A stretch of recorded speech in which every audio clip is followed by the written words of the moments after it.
हमारा शरीर सेल्स यानी कि कोशिकाओं से मिलकर बनता है और इन कोशिकाओं का हमारे शरीर के लिए बहुत ज्यादा महत्व होता है।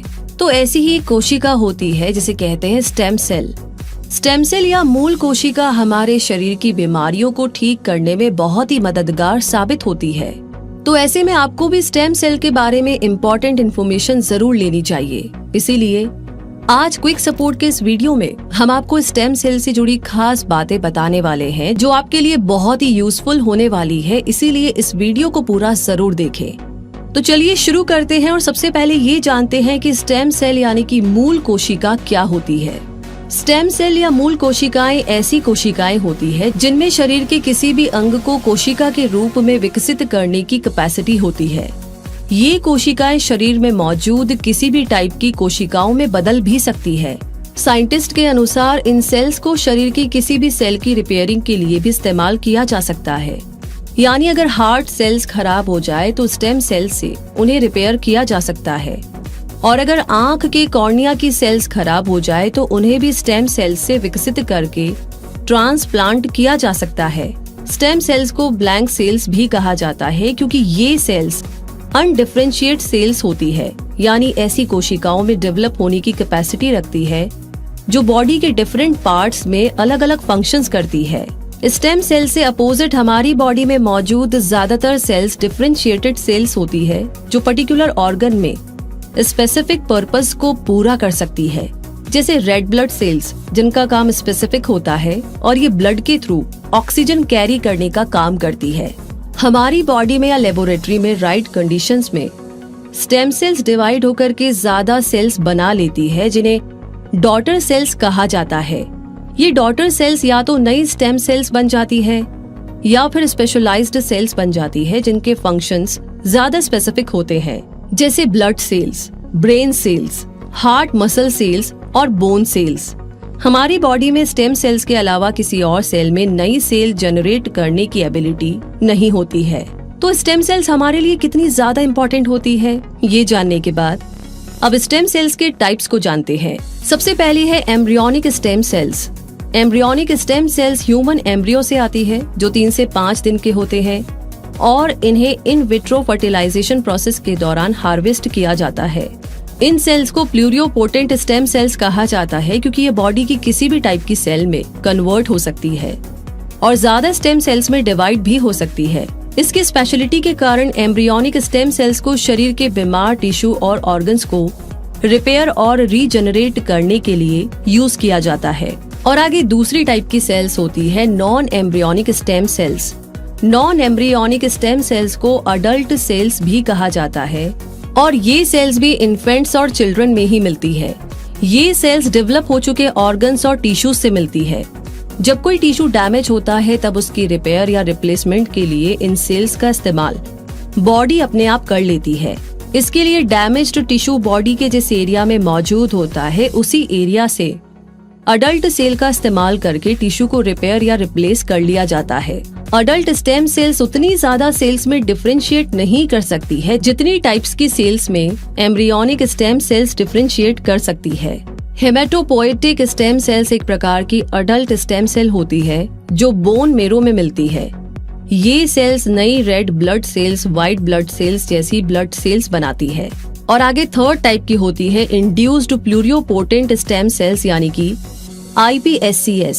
स्टेम सेल्स पर होने वाली रिसर्चर्स का ही रिजल्ट है कि अब साइंटिस्ट ने अडल्ट स्टेम सेल्स से प्लूरियोपोटेंट स्टेम सेल्स बनाने का तरीका पता लगा लिया है। इन सेल्स को इंड्यूस्ड प्लूरियोपोटेंट स्टेम सेल्स यानी कि IPSC कहा जाता है।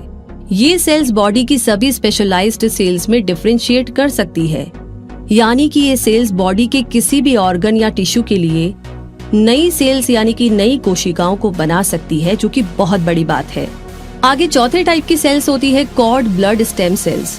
Cord blood stem cells child birth के बाद अम्बिलिकल कॉर्ड से प्राप्त की जाती है। इन सेल्स को सेल बैंक्स में सुरक्षित रखा जाता है ताकि फ्यूचर में जरूरत पड़ने पर इनका इस्तेमाल किया जा सके।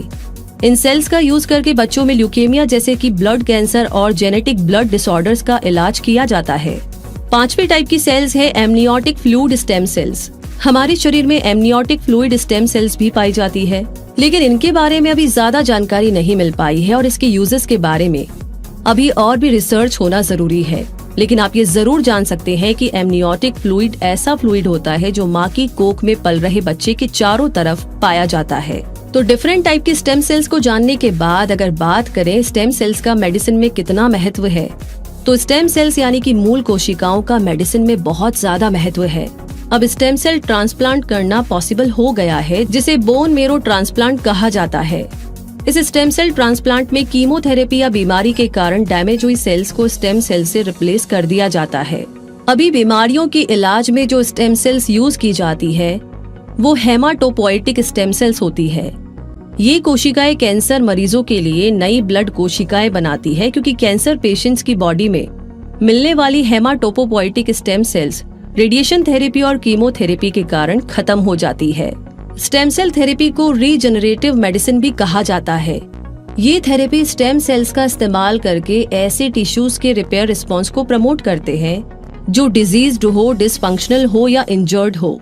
ये थेरेपी ऑर्गन ट्रांसप्लांटेशन का एक नया और एडवांस चैप्टर है जो डोनर के ऑर्गन्स की बजाय सेल्स का इस्तेमाल करके बीमारी को ठीक करती है। ऑर्गन्स मिलना बहुत ही मुश्किल होता है, जबकि स्टेम सेल्स को लैब में तैयार कर लिया जाता है और पेशेंट के शरीर में इम्प्लांट कर दिया जाता है। एग्जाम्पल के लिए अगर किसी व्यक्ति को हार्ट डिजीज है तो स्पेशलाइज्ड सेल्स उस व्यक्ति की हार्ट मसल में इंजेक्ट कर दी जाएगी। इसके बाद transplanted heart muscle cells defective heart muscle को रिपेयर कर देगी। स्टेम सेल्स पर बहुत सारे रिसर्च वर्क हुए हैं जिनके अनुसार फ्यूचर में स्टेम सेल्स हमारी हेल्थ को बेहतर बनाए रखने में बहुत ही मददगार साबित होगी, क्योंकि रिसर्चर्स का मानना है कि स्टेम सेल्स नए टिश्यू बनाने में हेल्प करेगी और क्रॉनिक हार्ट डिजीज को भी ट्रीट किया जा सकेगा। इसके अलावा type 1 diabetes, spinal cord injuries, Alzheimer और रूमेटॉइड आर्थराइटिस जैसी बीमारियों के इलाज में बहुत मदद मिल सकती है।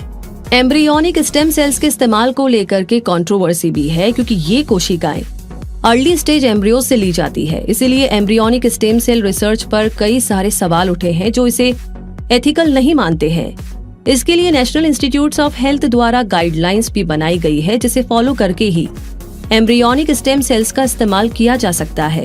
तो दोस्तों, स्टेम सेल्स हमारी बॉडी के लिए किसी वरदान से कम नहीं है और अब आप भी इस बात से सहमत होंगे, क्योंकि अब आप भी स्टेम सेल्स यानी कि मूल कोशिकाओं की इम्पोर्टेंस के बारे में इम्पोर्टेंट इन्फॉर्मेशन ले चुके हैं।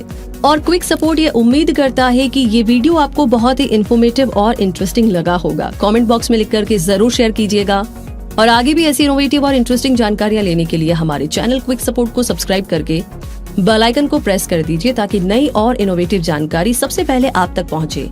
और इसी के साथ आपका कोई भी सवाल हो तो प्लीज आप हमें कमेंट बॉक्स में लिख सकते हैं। धन्यवाद।